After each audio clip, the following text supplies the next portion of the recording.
big takeaway from recent diplomatic processes on this topic is that space is for everyone, and all countries are using space, whether or not they have a dedicated satellite or other asset. In outer space, they're dependent on space systems for a variety of uses, for national security purposes, for humanitarian purposes. We're all really linked into this web of connectivity between space, Earth, critical infrastructure, and day-to-day life. Hey SpaceWatchers, this is Space Café Radio, your channel about trends, awesome events and interesting people in the space sector. Did you hear about GGE, PAROS and the current process of disarmament in space? In our show today, I will discuss that with my guest, Dr. Jessica West, the recent meetings of the group of governmental experts on space security, discussing definitions, verification and the potential for a new legal framework. Also, we touch upon the importance of behavioral approaches to maintaining peace and security in space. Additionally, we look ahead to the UNIDIR Outer Space Security Conference 2024 and the promising development in space diplomacy, the small victories. My guest, Dr. Jessica West, is a senior researcher at Project PlugShares in Waterloo, Canada, and she is a respected expert in that field. I'm Thorsten Greening, publisher of SpaceWatch.Global. Lean back and enjoy this episode. Hey SpaceWatchers, today it's my pleasure to reconnect with Dr. Jessica West again. And welcome Jessica back in our Space Café studio. Hi, it's so good to be here again. Jessica, for those of you that doesn't know her, is an outspoken expert in the disarmament and space behavior sector. Our last Space Café was about the UN Security Council resolution, or as we called it, nukes in space. And today we will do a follow-up in our previous Space Café Radio about the work of the Open-Ending Working Group for Behaviors in Outer Space. And that was in, I think, February 2023, so quite some time. Okay, so we have set the ground now. My first question, as someone working in the disarmament sector in the times of really active wars, escalations, hot wars, and no agreements at all, isn't that frustrating, to say it at least? Yeah, I think it's certainly a time when fears are running high, anxiety is running high, there's a lot of sleepless nights. I was actually asked this question the first time I interviewed to have my position with Project PlugShares. It was, how do you cope working on issues where there feels as though there's so little progress? And I think the answer is we have to revel in small victories, and we also have to revel in avoiding the biggest fails. And with the current group of governmental experts, I think we have both of those. Great. And I think later in our conversation, we will talk about small and very small progress in more detail. Good. Let's jump into our topic for today. You wrote a LinkedIn post, I think a few weeks back, that triggered really my interest. And you were coming freshly from a road trip to Newfoundland. And that was a GGE's on further practical measures of PAROS, or in a long form, the group of governmental experts on further practical measures for the prevention of an arms race in outer space. What was it supposed to do? Basically, all the W questions here. Yeah, so the group is the second effort, the second group of governmental expert meetings on PAROS, where they were mandated to have closed-door meetings with experts from 25 countries that were divvied up geographically from around the world. Canada was there, Australia was there, Pakistan, and then the 5 permanent members of the Security Council, so United States, Russia, China, and a handful of others. And the goal was to discuss possible ways of moving forward on a legally binding instrument related to the prevention of an arms race in outer space. And so this has been a goal within the United Nations family of bodies for over 40 years now.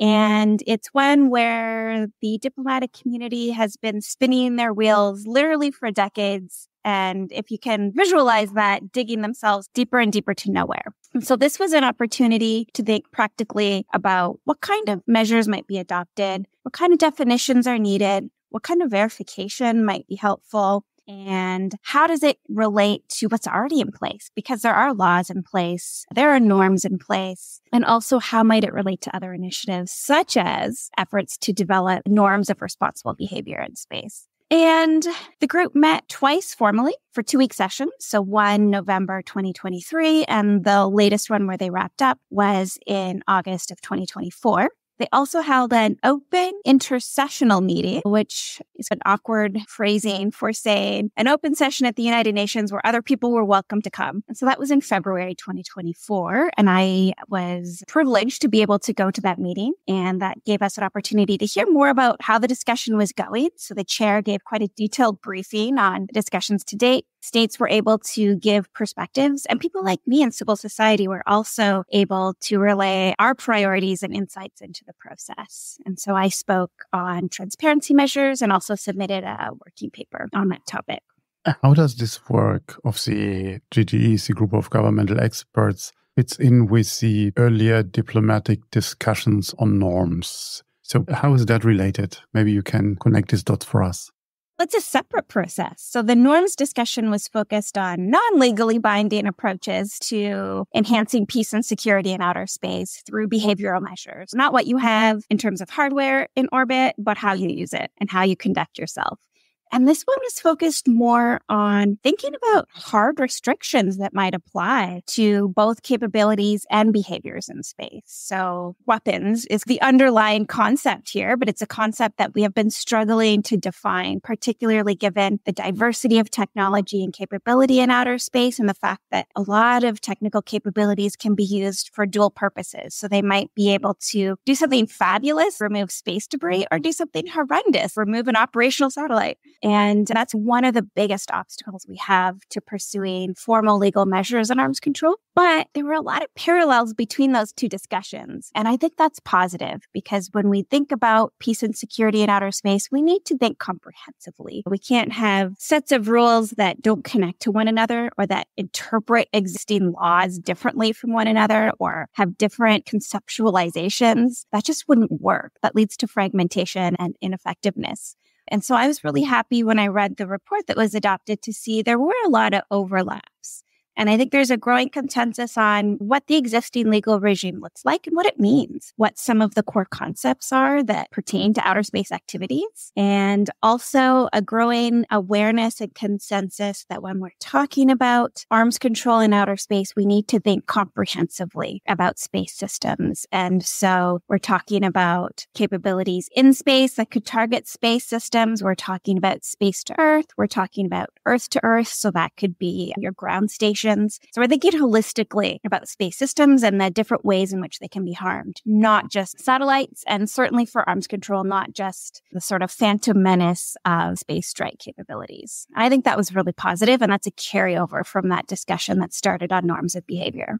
Interesting. So before we talk about the key topics of the discussion, let's do a check on the attendees. Who was there? Or to better ask, in the UN framework, who wasn't? Sorry, I'm trying to look at the list of countries that was there because 25 is too big to ream off and yet small enough that there were a lot of states that weren't there. New Zealand, for example, wasn't there. Obviously, the big ones were the permanent 5 members of the Security Council. That's probably pretty important in space because you have dialogue then between the biggest players in space, obviously China, the United States, and Russia. The United Kingdom was there. The Arab Emirates was there. Chile, Egypt, Hungary, India, Iran. So you do have good geographic representation as well as diversity in perspectives on arms control in outer space. And so you have states there who are very keen to focus on the behavioral, non-legally binding approach. And you have states that are very keen to see legal restrictions put in place specifically on weapons. And I think one of the most possibly helpful players, although full disclosure, I wasn't in the room, this was a closed system or a closed meeting, were countries like Brazil. So Brazil has really positioned themselves as what they refer to as a middle ground state and seeing the benefits of both approaches to arms control and peace in outer space and trying to bring those perspectives and approaches closer together. So when you say there were 25 countries in the room, I think at the moment we have about a dozen plus countries capable of space launches. Even so, we have much, much more countries, I think about 80-ish, if I'm not mistaken, that have their assets in space already. So is that the group that primarily attends these meetings, or are these also countries which does not have space assets at the moment, but thinking and want to contribute to this dialogue? I think a big takeaway from recent diplomatic processes on this topic is that space is for everyone, and all countries are using space, whether or not they have a dedicated satellite or other asset. In outer space, they're dependent on space systems for a variety of uses, for national security purposes, for humanitarian purposes. We're all really linked into this web of connectivity between space, Earth, critical infrastructure, and day-to-day life. And absolutely, states without satellites participate. States with one satellite participate. And I was pleased to see that the Philippines was also a part of this process. They really emerged as an engaged and constructive participant in the open-ended working group, the one that was focused on norms of behavior previously. They have one satellite, and it's really important to them. It provides functionality across so many different aspects of their society. And they're quite vocal that peace and security is essential to them, and sustainability and safety are essential to them. These are deeply entwined, and they are absolutely a player in the diplomacy of space security. I see. Let's talk about the key topics of the discussion. Can you guide us through those? Yes. So again, I wasn't in the room. I think I'm going to spoil the outcome and point to the fact that there was a report adopted. And so that's the kind of information that I'm able to glean, as well as the information that was relayed publicly by the chair last February. Really, the discussions focused on a lot of the nuts and bolts of arms control, in addition to talking about what kind of threats to space systems are relevant to prevention of an arms race in outer space. So that's that comprehensive approach. States discussed the need for definitions. So the effort here wasn't to take decisions, but more to provide a framework for moving forward. And so they identified a bunch of definitions that are still vague and will be important for any future arms control efforts. Things like, what does it mean to have a space weapon? What does disruption mean? Destroy mean? All of these really kind of action-oriented words that we often use when we're talking about space security, but we take for granted what they mean. And we can't take things for granted, especially concepts, if we were ever to move forward on a new law related to arms control in outer space. And they talked about verification. That's been a really big obstacle. How do we know if there's a weapon in space? So not just how do we define it, how can we tell if it is there? How can we differentiate a potential weapon from something that is not a weapon? And I think that example of capabilities to remove objects from orbit is really illustrative of that challenge. How do I know if something is intended for debris removal or if something might be intended to harm me? Or both. Maybe it could be repurposed at one point. And how do we verify not just the intents, but the actual uses of different capabilities? And they talked about new topics, which I think is really important. So I mentioned that this isn't our first rodeo on thinking about potential legal approaches to arms control in space.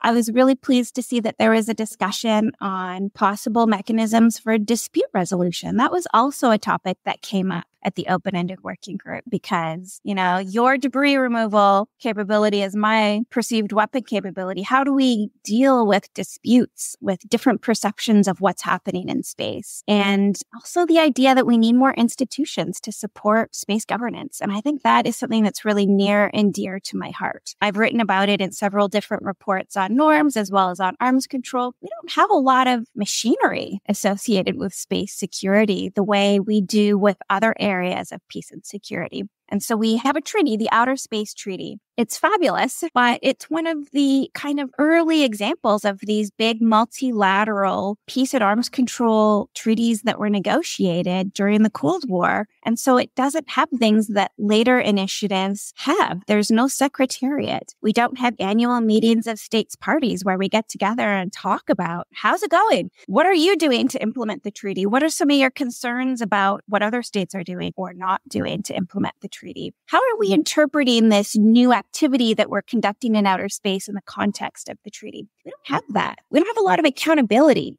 and we don't have a lot of mechanisms to have discussions about space security. And I was pleased to see that sense of a need for institutionalization was there, because that's really, I think, important for not just negotiating agreements, but implementing them. And I think implementation is really the key to moving forward on any new space agreements, because what's on paper doesn't really matter if it's not being adhered to and if it's not changing facts in orbit, whether it be capabilities in space or behaviors in space. Well, listen what you just said about the progress and what was discussed.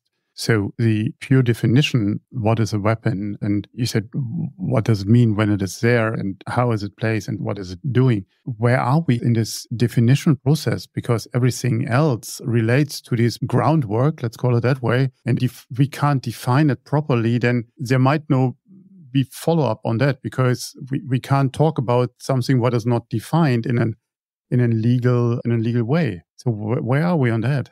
Yeah, I think where we are is a growing realization that there's not just one way. There's not just one kind of weapon that we could possibly have in outer space. And I think that's really critical to realize. I like to describe it similar to Earth. We don't talk about Earth weapons. We have a whole bunch of different capabilities that can cause harm on Earth or to things on Earth. And I think the same applies to space. And moving forward, I'm not sure that the group was articulating this, but what is a reflection on all of the different ways in which you could approach the definition of a weapon. And so is it the capability of an object? Can it disrupt or destroy something?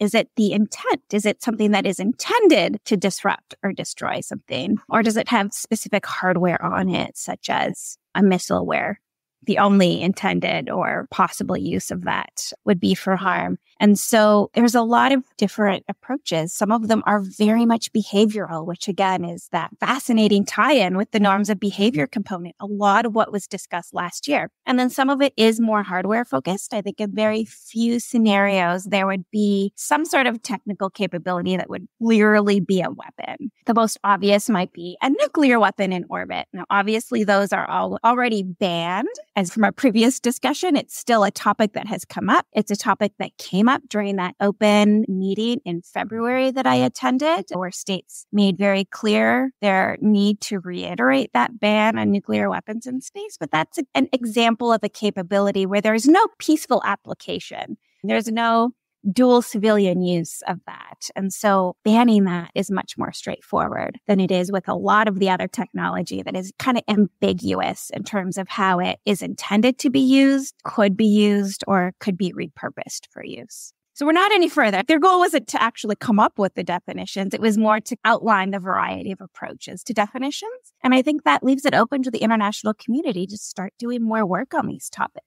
That's my shout out to all PhD students out there. There's a lot of PhD topics that are nested within this conversation. Listening to you, and I don't want to be disrespectful here, but it sounds a bit like a talking club. There's a lot of conversations about something you can define if there's a will, if there's a political, if there's a governmental will, in that case, to come up with a solution. But now we are playing it over the time. And for me, it does not sound right here. And I don't know if you like to talk about the results and processes here, if you want to talk about the small achievements that were made.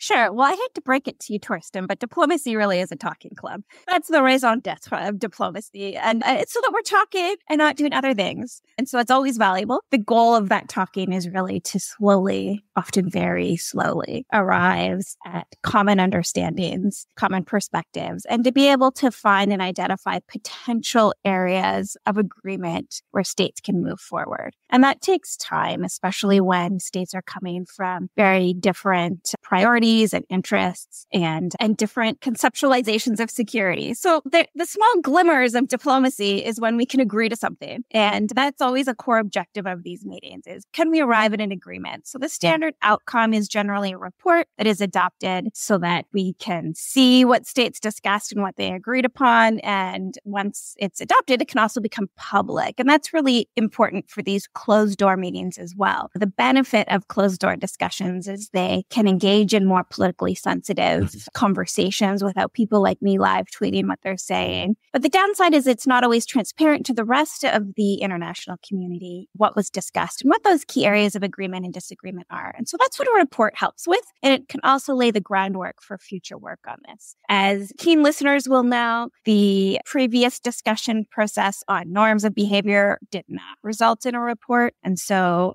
I think those of us following along with the group of governmental experts were holding our breaths for a very long time, wondering if a report would be adopted. The first effort at this in 2019 ended without a report. It was vetoed by one of the participants because these groups operate by consensus, which they interpret to mean everyone has to agree. This time a report was adopted. And I think that is one of those small victories that to people who are working on space launch and building satellites and doing these amazing things every day in outer space, when they hear that a report was adopted, it might sound anticlimactic. But it was really important for the success of diplomacy on this topic because we have failed to even do that for so many times in a row now.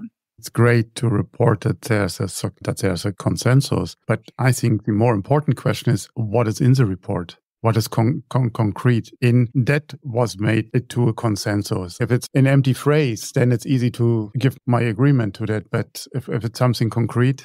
Yeah, I feel like you might know where I'm going with this. So the report itself does not reflect a consensus. Instead, the report identifies the diversity of views that were presented in the room. So it outlines what was talked about, all of the various ideas that were put forward. And in many different instances, it highlights the fact that there was no agreement on different concepts. And so some of those include things that we've been struggling with for quite a while. So there's no agreement on how international humanitarian law applies in the context of prevention of an arms race in outer space. There is still no agreement on the concept of norms of responsible behavior in outer space.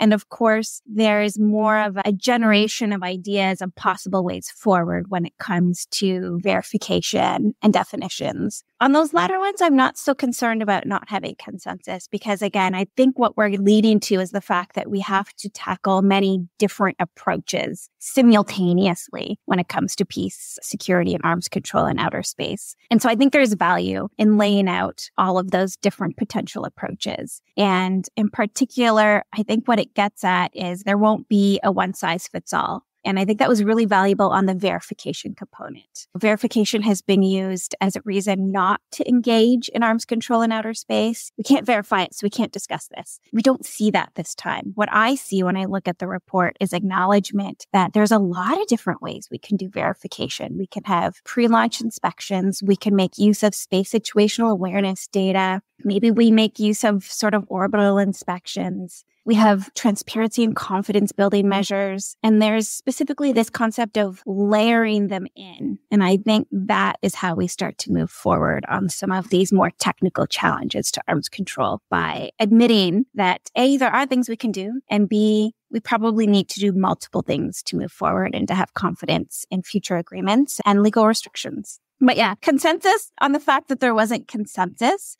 might be a good way to describe the document, but it still reflects political will not to obstruct progress on the topic. And that sounds like a very small victory indeed, but given where we've come from, I think it's huge.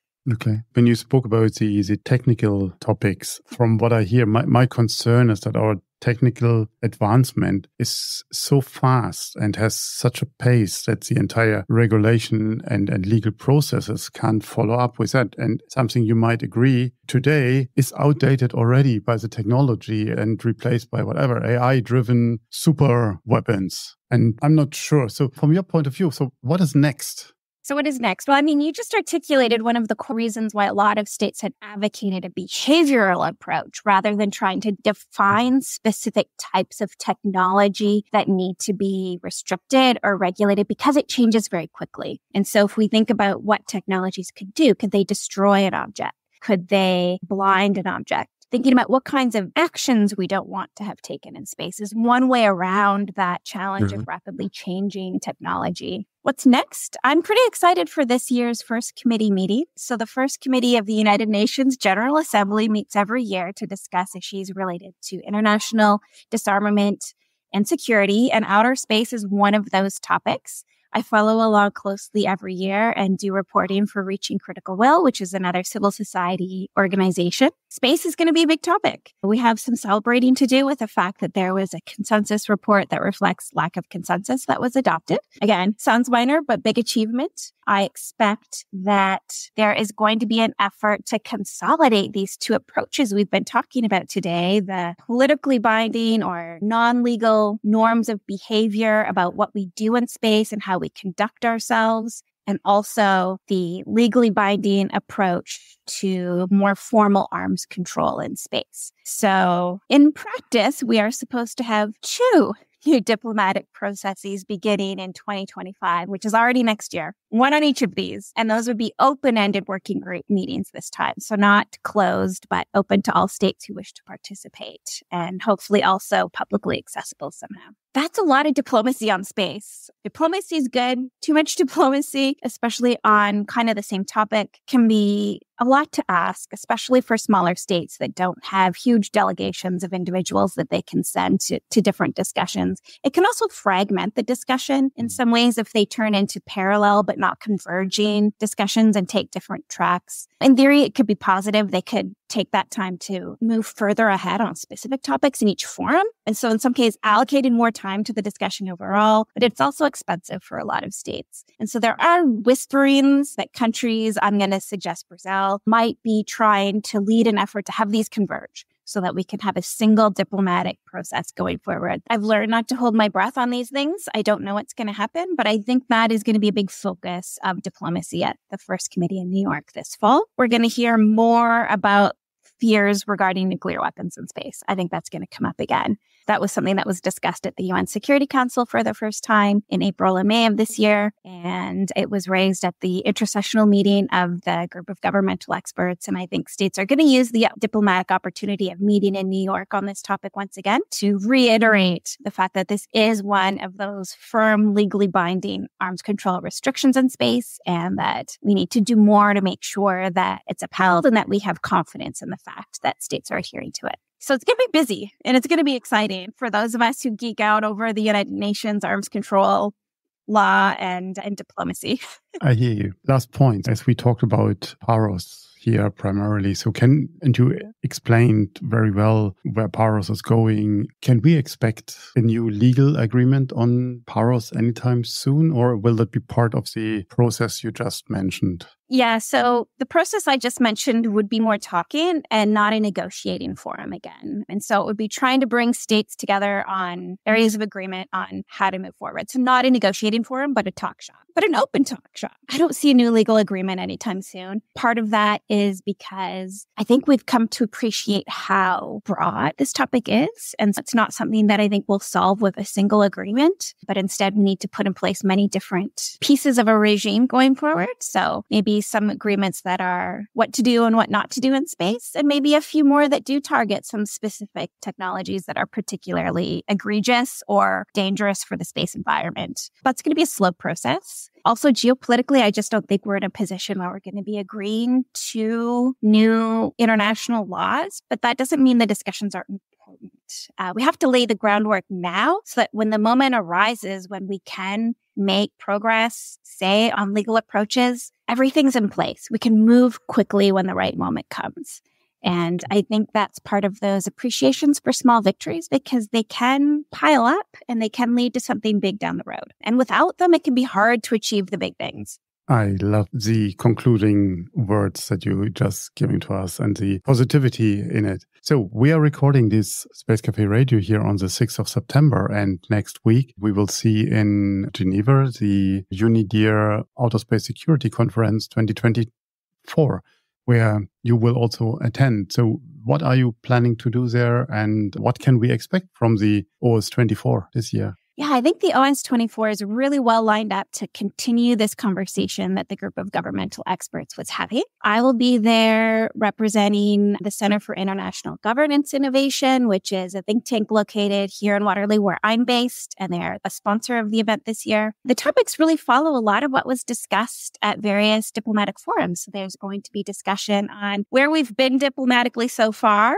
lessons learned, and where we're going. I think that will be really exciting. We'll have a chance to hear from the chair of that group of governmental expert process on his takeaways. And so I'm keen to hear that. We're going to be talking about the do's and don'ts of activities in space. And so that's our status of norms to date so far. There's a discussion on verification mechanism. There's another discussion on transparency and confidence, and how can we have trust in the actions of others. And then my panel is also going to be looking at this overlap between the safety and security sides of space diplomacy. because in many cases, safety issues and sustainability issues such as space debris are security issues for many, especially for states that don't have the same resiliency capabilities, detection capabilities, redundancy capabilities to withstand some of the environmental harms that we face in outer space. So I think that's going to be really interesting as well. I'm also hoping to ask one of my panelists specifically about overlap with Antarctica. And so I think we're going to be able to take some lessons learned from other domains and bring them to outer space, which is something I always love to do. So I like to say, outer space feels far away, but it's deeply connected to Earth. And what we do elsewhere is highly relevant to what we do in space. Sounds fantastic. And it sounds like we're piling up a bit of material for our next show together. Wonderful. Yes. And for anyone listening, please do tune in. The Unidir Space Security Conference can be accessed online. That's right. And also retrospective, because we will broadcast our show here potentially thereafter. So we will not be that fast. But the entire conference will be online. And so you'll be able to access it that way as well, from the comfort of your living room or wherever you choose to watch online materials, and also giving you the controls to speed things up, slow things down, rewind, fast forward. I think it's the best way sometimes to follow up on something. Listen again, also. Yeah, what was that she said? Yeah. Jessica, thank you very much for your time. All the best for you and good luck in Geneva. Thank you very much. Yeah, thank you. If you have further questions, reach out to us at radio@SpaceWatch.Global. If you like these or other episodes of Space Café Radio, leave us a rating on your preferred podcast platform. It is the currency of today. And if you want to stay on the pulse of the space industry, please visit our website at www.SpaceWatch.Global and subscribe to our newsletters. And of course, don't forget to become a Space Watcher. I'm Thorsten Kriening, publisher at SpaceWatch.Global, your independent perspective on space.